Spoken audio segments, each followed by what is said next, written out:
Thanks everyone for dialing in to this month's Arc Server Forum. Um, really glad that you were able to make it, and really excited to share this more so focused agenda. So I'm Yunus Hussein, a PM on the Arc platform team, and I'll be hosting the forum today for this month.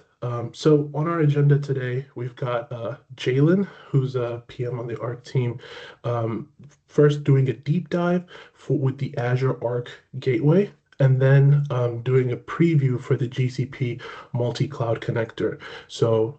Really looking forward to that, and I think it'll be some great content. But before I do hand it over to Jalen to go over his material, I just wanted to kind of put this out there that agent version 1.56 has been released, and there are many amazing changes, kind of bug fixes and security patches.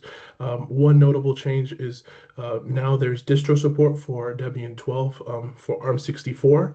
So yeah, just be sure to kind of keep the agent up to date, and as we go on, you get all the amazing features, the management features that Azure Arc allows. So with that being said, I'm gonna go ahead and hand it over to Jalen to start us off. Cool. Thanks, Eunice. Okay. So, like you just mentioned, what I'll do are two things. First, I'll do a deep dive into the Azure Arc Gateway, which is going GA for Arc-enabled servers later this month.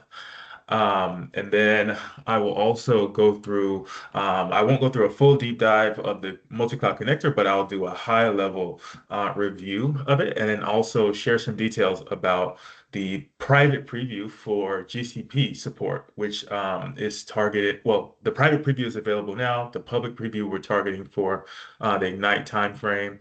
But we'd love to get some folks involved in our private preview now. So those are the two things that I'll go through. I'll also share some links in the chat as I go through. I'll go ahead and share the first two. First, for customers who are using the Arc Gateway in public preview, we would love your feedback on the forum. And then also, if you're using the AWS connector, which is currently GA, we'd love your feedback on that as well. And those two forums can be used to leave that feedback. So yeah, I'll start now by kind of going through the gateway deep dive. So I'll share my screen. Definitely want this to be collaborative. If you have questions, feel free to raise your hand, and I will pause, let you get your question out, because we do have a good amount of time to kind of go through these two topics. So yeah, I'll go ahead and share my screen and kick off. And so the Arc Gateway presentation today will focus solely on Arc-enabled servers because that's the solution that's going GA end of this month. Arc-enabled Kubernetes support will come later. And Azure Local is also going to come for Azure Local for the server scenario will also GA similar around end of this month. But if you have specific questions about that, feel free to let us know, and we can engage the Azure Local team on the Azure Local Arc Gateway support. So cool. I'll go ahead and kick off. I wanted to start by kind of just asking if you are using Arc Gateway or have used it, if you could just throw a thumbs up as a reaction here so I can see what kind of crowd we have or what kind of usage we have in the crowd so far. Okay. Not seeing a whole bunch. That's perfectly fine. So you'll get a good introduction to Arc Gateway and all the benefit that it provides today. So I'll start by kind of just giving a high-level architectural view of Arc Gateway to kind of explain the value that it provides. So Arc Gateway, the intention behind it is to reduce the number of endpoints that customers need to allow access to leverage Azure Arc. So the problem that it addresses is we heard from customers time and again that to use Azure Arc, we have a bunch of network requirements. If we go in our public documentation, you can see all the endpoints listed where we say, hey, if you're going to use Azure Arc, and you have a proxy or a firewall that controls your outbound communication, make sure that all these endpoints are allowed in that proxy or that firewall.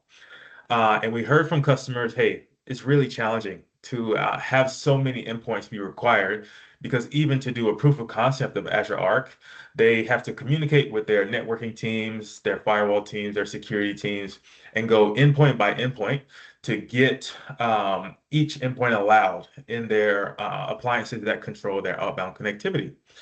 So that was the problem that Arc Gateway was born out of. We want to make it so there are fewer endpoints that customers need to allow access to in order to use Arc. Now, there's another benefit that comes from that because we know that Azure Arc is the platform layer, and there are several solutions on top of Azure Arc. And each of those solutions also have their own required endpoints.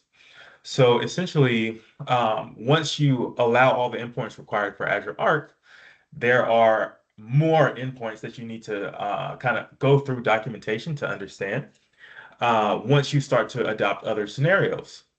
And so another benefit that comes with Arc Gateway is now the Arc team and the internal Arc partners, we control the kind of Arc Gateway allow list.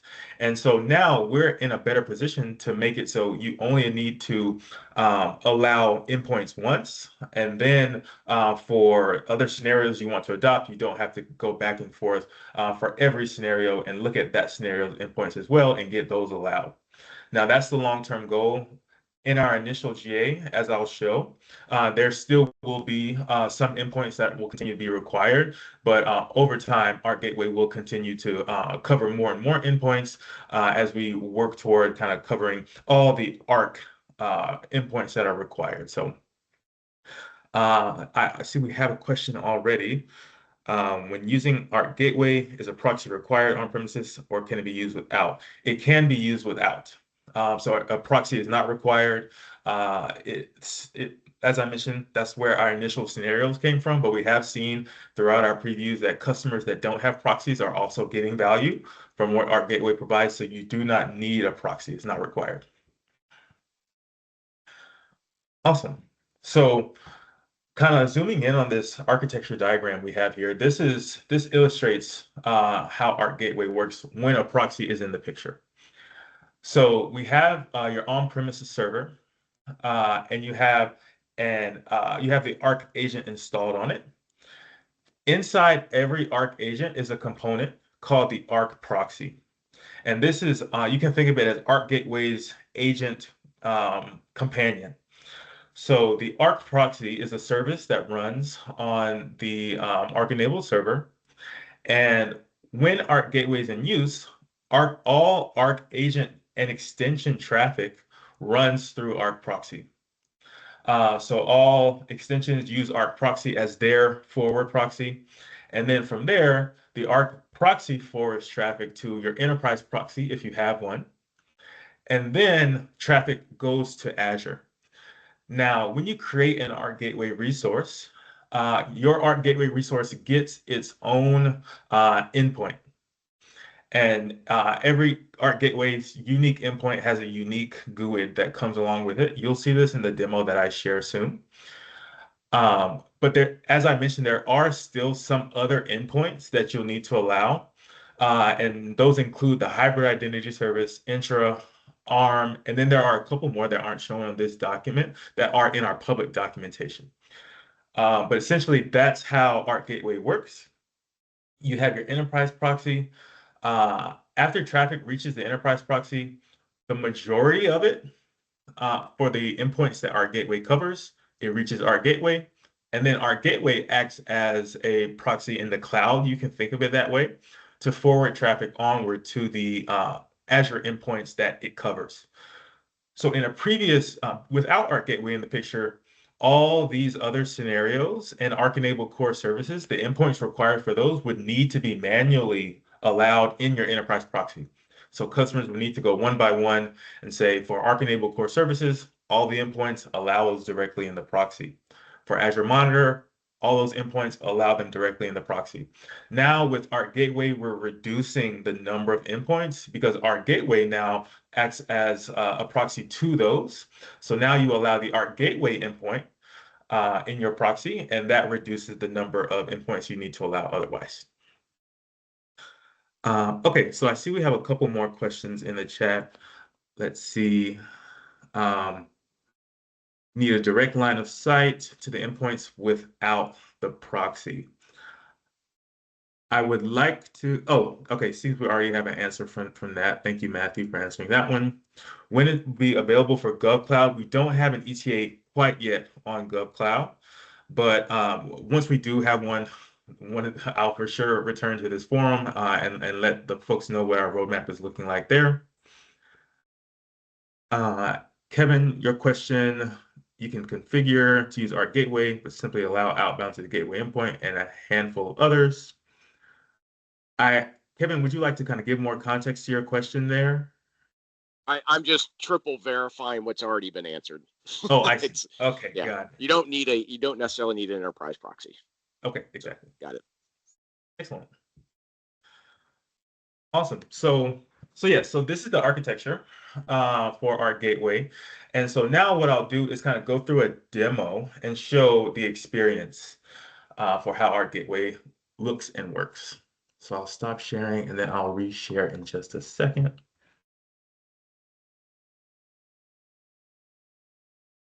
Okay. Cool. So here is the Azure portal.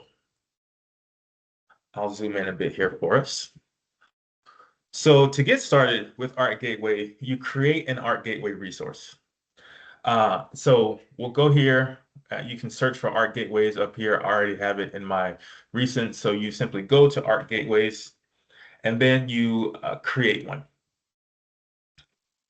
Now, I already have one created for the purposes of the demo, but I wanted to show you the required inputs for the resource here. So all you need to create an Arc Gateway resource, you need to select your subscription, your resource group, and as you can see, we do have a limit that is documented for 5 Arc Gateway resources per subscription. So I've reached that limit in my subscription that I have here, but as I mentioned, I have one for the purposes of our demo here. And then you need a location. So you need the location of the Arc Gateway resource does not necessarily matter on Arc Gateway's functionality. So in my example here, even if I choose East US, the service backing Arc Gateway is Azure Front Door, which is a global service. So even if I create my Arc Gateway resource in East US, I don't have to have my resources that use Arc Gateway in East US. The region here simply refers to more of the control plane pieces. So even if, for instance, I create my Arc Gateway resource in East US and we have an issue with the East US region, because Arc Gateway is backed by Azure Front Door and their global points of presence, your resources will continue to reach Azure. So you select a location here that is a required input, but you don't have to have that region exactly match the region that the Arc-enabled resource is using. So these are the inputs required: subscription, resource group, name, and location. And as mentioned, there is a limit of 5 gateways per subscription. However, you do not need one Arc gateway is sufficient. We will have scale recommendations in our GA documentation that will be updated by end of this month. But as long as you have less than a couple thousand a couple thousand Arc-enabled resources per region, that'll be totally fine for one Arc gateway to serve your needs. So you absolutely don't need to create more than one unless you have more than a couple thousand Arc-enabled resources per region. And more information, as I mentioned, will be published in our GA documentation on that. So these are what's required to create the Arc Gateway resource. And now I'll move over to a resource that has been created here. And I'll pause first and see the questions that we have in the chat. I see one for support requests to increase the 5 Arc Gateway limit. I would love to hear, and Matthew, this is something we can take offline, but I would love to hear the scenario that would require more than 5 Arc Gateway resources per subscription. So I would love to follow up with you there. Please feel free to shoot me a note and we can absolutely chat about it. Um, I don't have a use case, Jalen. I just am oh, preparing for questions I might get. I see. Okay, sounds good. Well, any questions you may get, I would, in our GA documentation, as mentioned, we'll have updated scale recommendations. So customers will be able to exactly know, hey, if I have X number of Arc-enabled resources, how many gateways should I have? We will have that in our documentation. Okay, and then I see also a question, do I need to create multiple gateways for redundancy and load balancing? It depends on your requirements. So in our documentation, we will say, hey, if you have, we'll have exact numbers, but if you have more than a couple thousand resources per region, then you will need more than one Arc Gateway resource. But I will point this group to our public docs once that kind of scale is published there, and we will have a formula to help you understand that. For Azure Local Arc Gateway, the region requirements are the same as the ones that I mentioned. So any other questions there, though, I'll for sure note those and make sure that we get back to you with the right Azure Local folks on the call or on the thread. But the region selection is the same in that case. Okay, I see another question.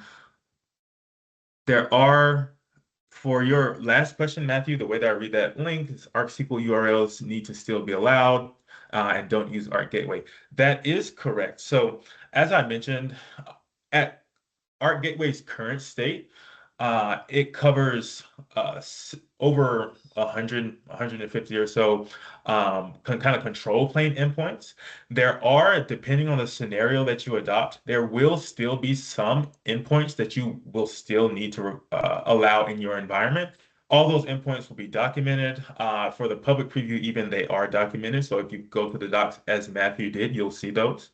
But depending on the scenario, there are still some customer-specific endpoints that you'll need to allow in your proxy. Over time, though, we are increasing Arc Gateway support of the number of endpoints. So you will see the number of endpoints that Arc Gateway covers continue to grow over time. But in our documentation, you can see which ones are covered and which ones you still need to allow based on the scenario that you adopt. Jalen, just point of Yes. clarification on that, because I have a lot of customers that specifically and maybe at the moment only primarily use Arc for like SQL and specifically like, to light up things like Paygo. Mhm. In that scenario, if they're not using any of the log analytics, they're not using, I think like the assessments and the BPAs may rely on log analytics endpoints, right? So you need monitoring and stuff. But Mhm. assuming they're not doing that, if all they're doing is I'm Arc enabling and they're SQL servers and I have to install and maintain a connection to the DPS, the DPS, I'm assuming that's included because the section before that says scenarios that don't require additional endpoints and it's listed Azure extension for SQL.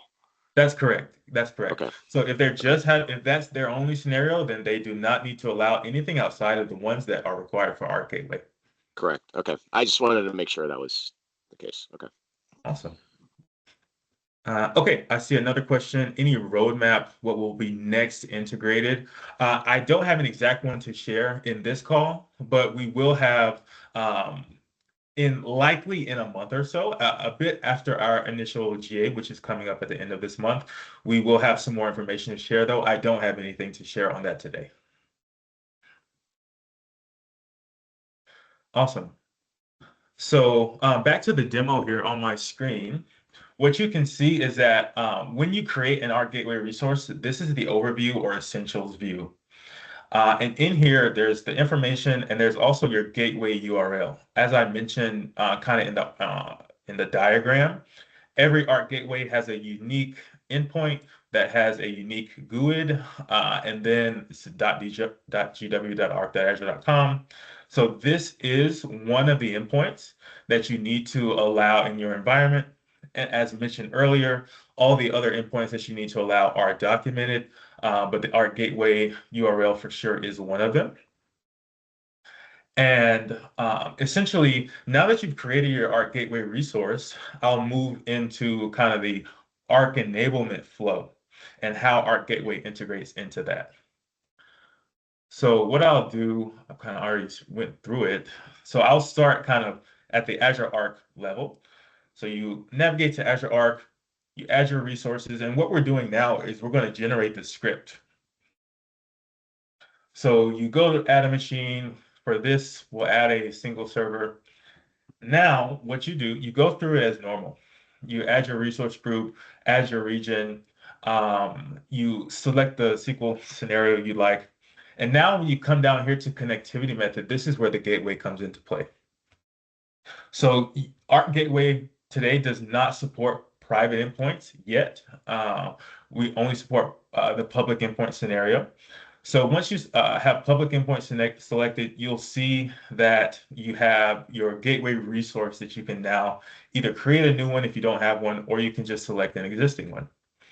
So in this case, you just go and you select your endpoint, and you, of course, also provide your proxy server URL if you have one. This is not required, but you select your gateway resource, and then that's all you need to do. To essentially say, hey, for this onboarding script, use this gateway resource. So what I'll do is kind of show, I'll put in a resource group here so we can see what the script kind of looks like.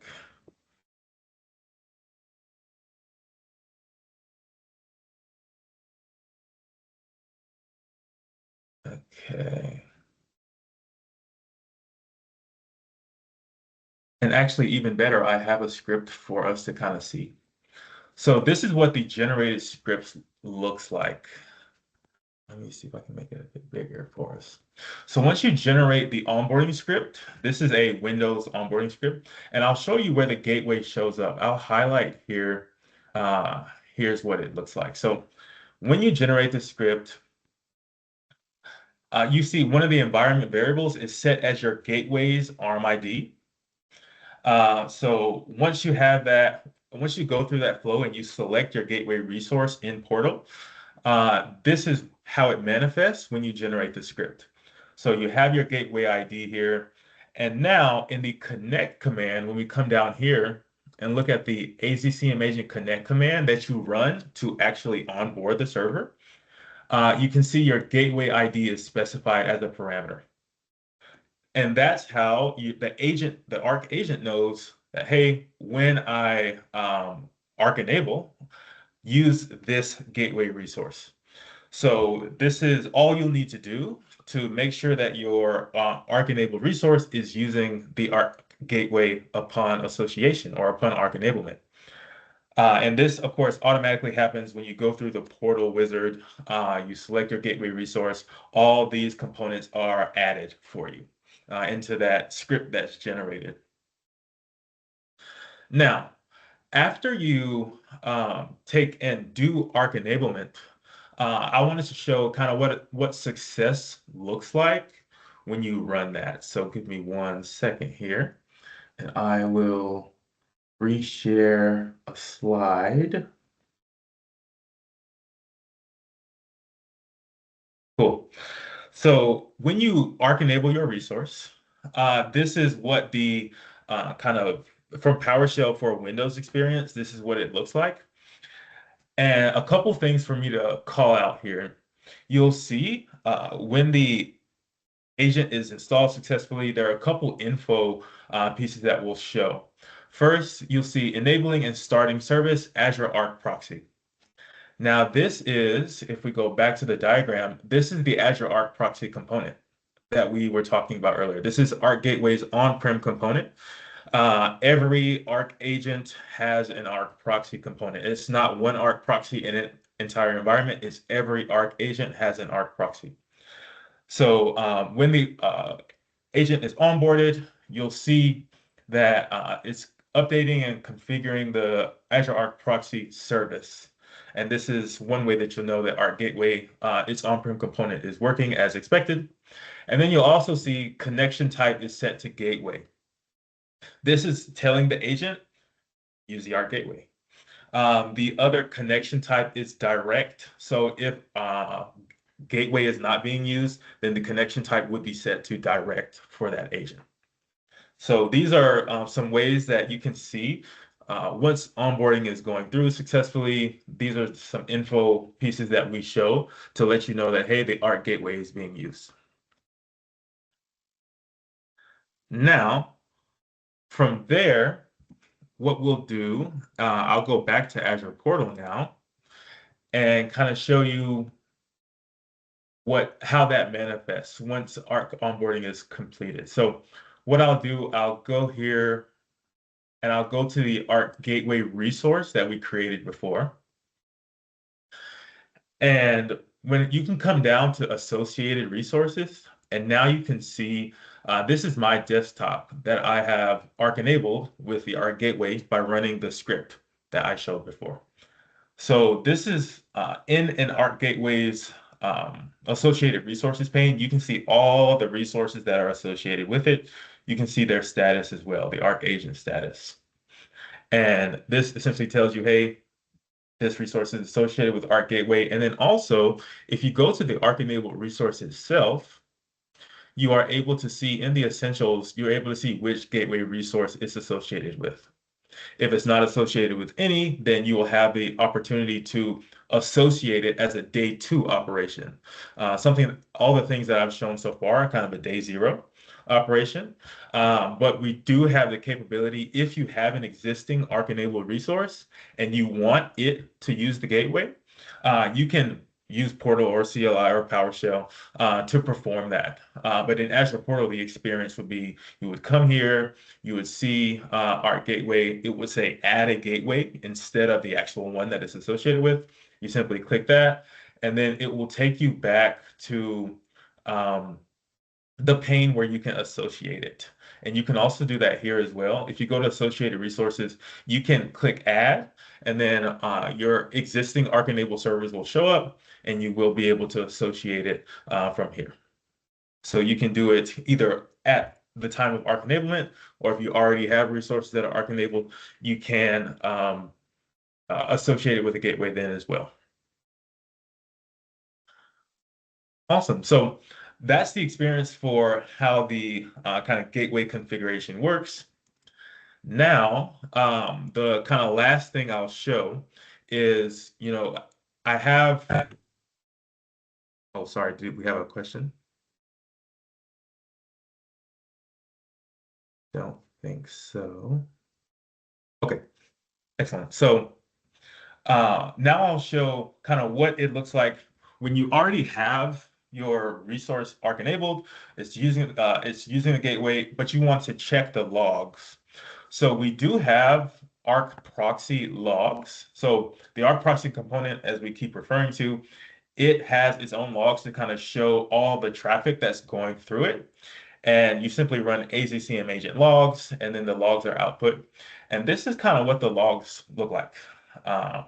So these are some telltale signs that the agent or the Arc proxy has a successful connection with the gateway.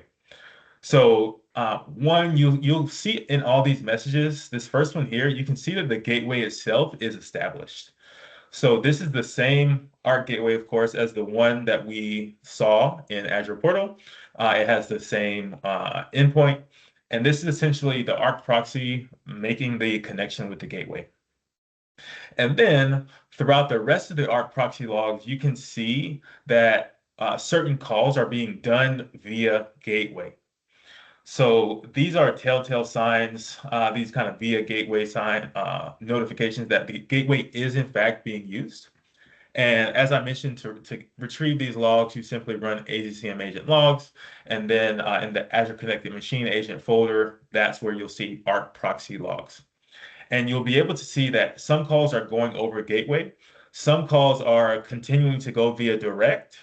So these are the calls that will continue to go via direct are ones that go to some of the endpoints that were explicitly allowed. I'll show you For example, these gbl.his, login.microsoft online, management.azure. So these are endpoints that will continue to go via the direct route, and those are ones that should show up with the via direct kind of note in the Arc proxy logs.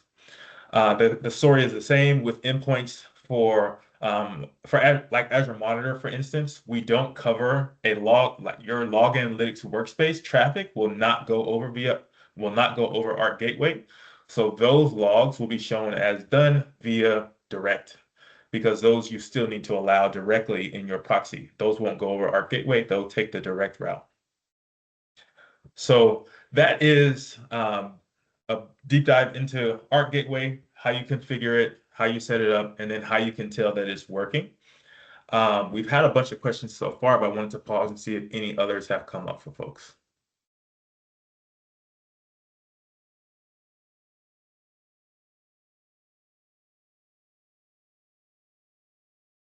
Cool. Awesome. Well, that concludes the kind of showing that I had for Arc Gateway today. If you have any other questions, always feel free to let me know. But now what I'll do is kind of move over to the Azure Arc Multicloud Connector story. Cool. So what I'll do something similar for the connector. First, I wanted to ask if folks could give a thumbs up. Any folks in the call today, them or their company using the Arc Multicloud Connector for AWS? If you are, please feel free to react with a thumbs up so we can get a sense. Okay. Cool. Well, this will be another good learning for you. So I'll start with a high level of what the Arc Multicloud Connector is about, and then I'll also go in Azure Portal and kind of show what the experience looks like for the connector. But at a high level, what you can do with the Azure Arc Multicloud Connector is you can connect your Azure environment with your AWS environment. And then we have solutions that you can enable on that connection that I'll go through once I do the demo. But the first solution is the Arc onboarding solution, which essentially says, hey, connect my AWS with my Azure account. Anytime you find an EC2 instance or an AWS VM, Arc enable it automatically. And then we have inventory solution where we inventory several different resource types from AWS into Azure. So now let me pull back up my kind of setup here and show you what that looks like. So here we have kind of the multi-cloud connector all-up view where you can see all your multi-cloud connectors. And what I'll do is kind of go through the create flow to show you what that looks like. So when you create a multi-cloud connector, these are the details that you should provide. You'll need to provide a resource group. You'll need to give the connector a name. And you'll select the Azure region for the connector. And then you will select single account or organizational account. So you can elect to have your connector associated with a single AWS account, and it will query or discover resources only in that account. Or you can enable the connection for your entire organization and all the accounts within there. And if you elect to do your entire organization, you can exclude certain member accounts if you'd like to. But this is a great way to say, to differentiate between the level you want your connector to discover your AWS resources. So if you select a single account, I'll put in just a sample. Account ID for us here. And now these are the solutions that I referred to earlier. So when you add a connector, it's required to select which solutions you'd like that connector to enable. So the first solution that we'll go through is the inventory solution. This is simply being able to see your resources from AWS in a single inventory view. So when you add the solution, the inventory solution, you have some configurations that you can do. We support 44 different AWS services and the resource types that come with those. But you can just simply elect to add all the supported AWS services.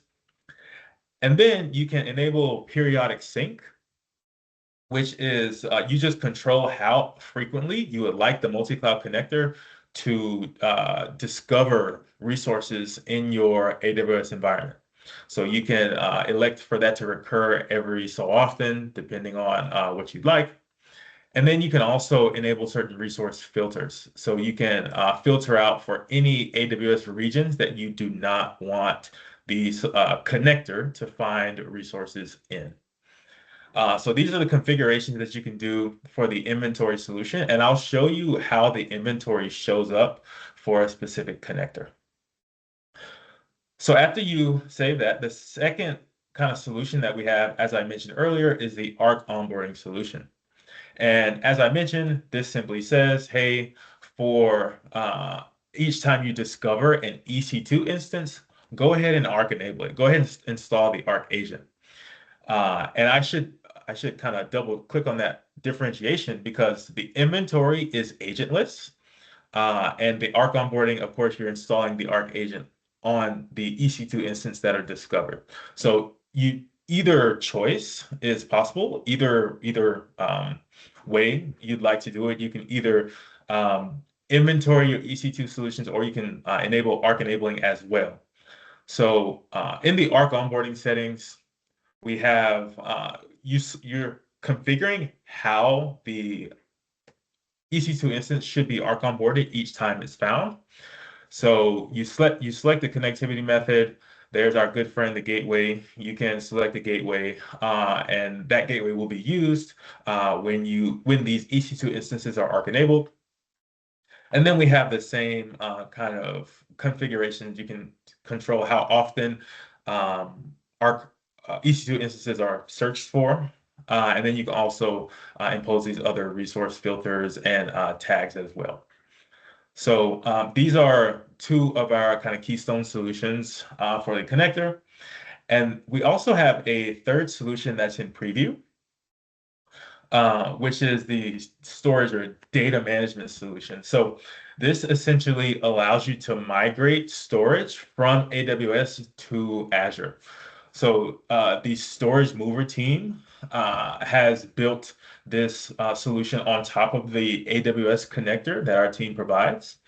And so it's now in preview, and you can essentially say when S3 buckets or storage on AWS is discovered, migrate that storage to Azure.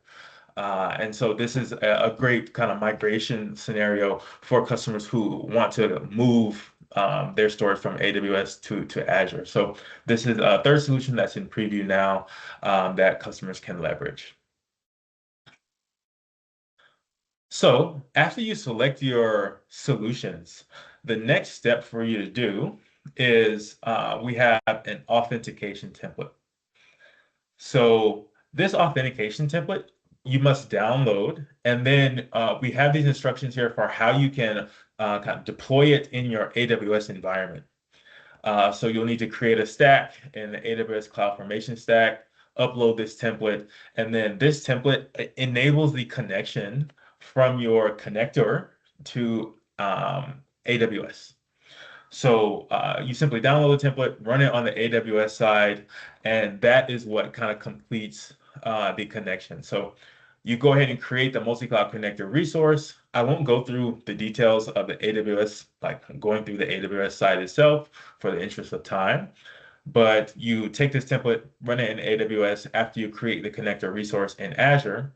And after you do that, I'm now going to get out of this flow and show you what an existing connector looks like after you hit review and create.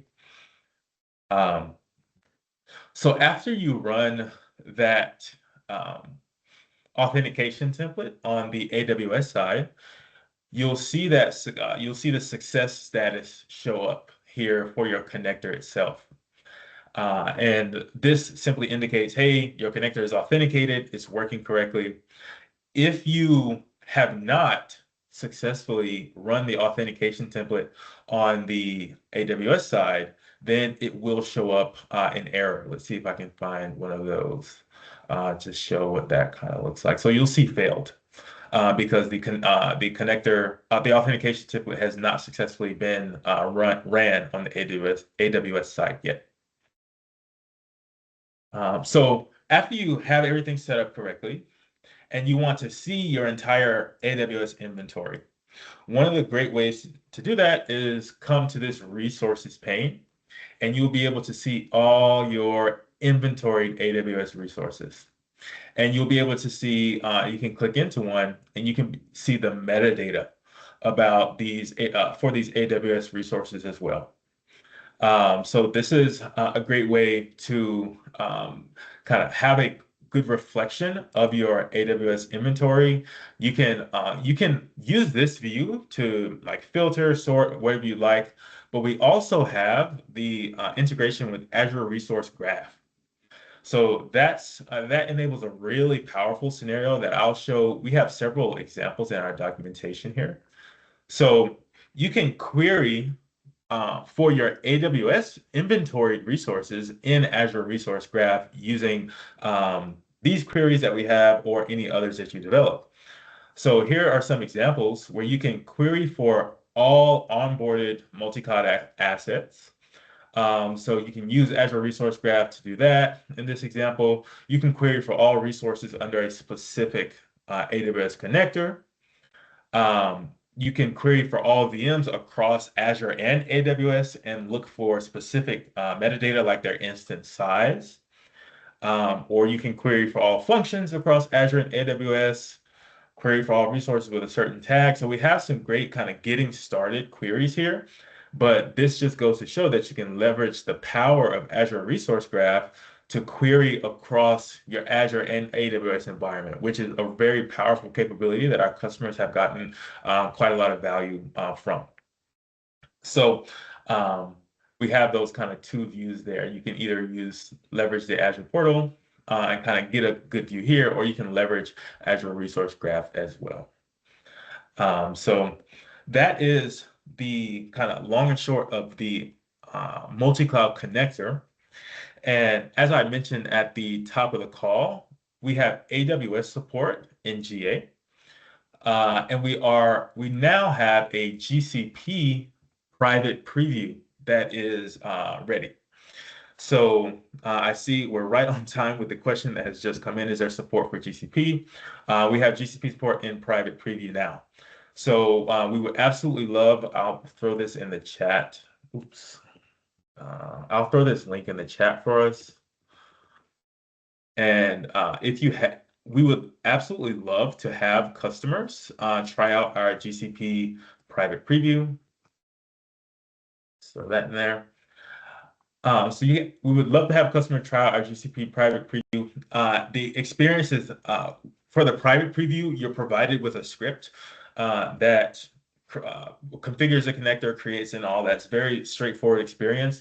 We have a subset of resource types available for the private preview, but we absolutely are eager to work with customers who have GCP environments to use the GCP connector in private preview. So if you have customers, we absolutely fill out the form. You can fill it out on their behalf, or if you're a customer, you can fill it out yourself.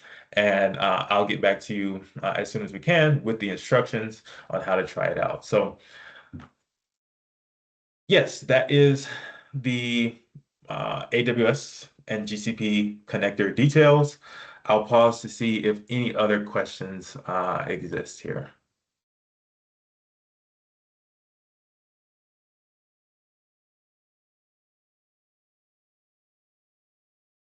Awesome. Well, I will also drop my email in the chat, and you can feel free to reach out to me with any questions, comments about the connector, about the Arc Gateway, about any other networking concerns that you may have. I'm happy to help customers through their networking setup to get started with Azure Arc. So yeah, And Eunice, I'll pass it back over to you for any other details you may have to share. Awesome. Well, thanks so much, Jalen, for those demos and that great deep dive on kind of the GCP multi-cloud connector and the Arc Gateway. That is all the material for this month's Arc Server Forum. Again, thank you everyone for dialing in, joining, and kind of hearing the updates on kind of what's happening here, on Arc Server. So yeah, looking forward for everyone to join again next month. And until then, take care.